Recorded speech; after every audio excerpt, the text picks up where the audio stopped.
It's your girl, EJ Gandawana, na bumabate ng Happy Tuesday, everyone! Tuesday pa lang. At hello na sa mga best kong, ay nako, wala ng pera, wala pang love life. Bawi lang ako kasi kanina pinaparinggan ako sa pagkain ko ng marami. Tapos pagrereklamo ko sa damit.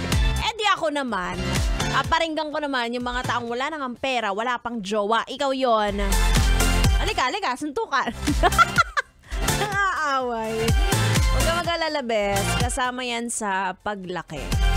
Ano daw yan? Buhay ng mga adult kagaya mo. Buhay ng mga adult ngayon. Diba? Ko naman na gusto mo yung bumabalik ka na lang sa kabataan mo. Ang problema mo lang noon ay kung paano mo pagkakasyahin ang iyong baon. Diba? Para meron kang pang computer pagkatapos ng klase. Mga ganon problema. Mga tipong gutom na gutom ka na, ay gagastusin ko pa ba yung 20 ko or pang computer shop ko na lang. Ay! Pambili ng cotton candy, pambili ng ballpen na maraming kulay, tapos sabay-sabay mong pipindutin, sabay-sabay ding tatalsik.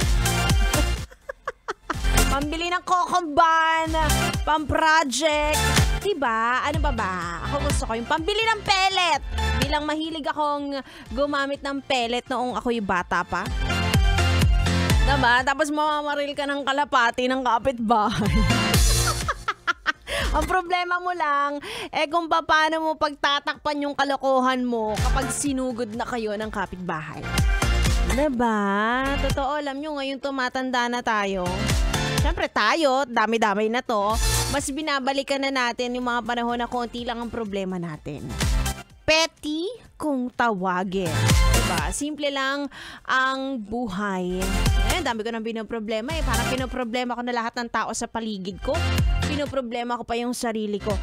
Ay, nako. Kaya ang sarap balikan nung tayo ay mga bata pa or sige kahit mga teenager, ganyan. Medyo maluwag pa ang buhay. Ay, nako. Sabayan na natin ang music, ang pag-throwback mo kahit hindi Thursday. Kaya naman, eto na si Bryan Adams with Please Forgive Me. Sumama ko hanggang alas 12 dito lang sa 101.1. Yes, the best.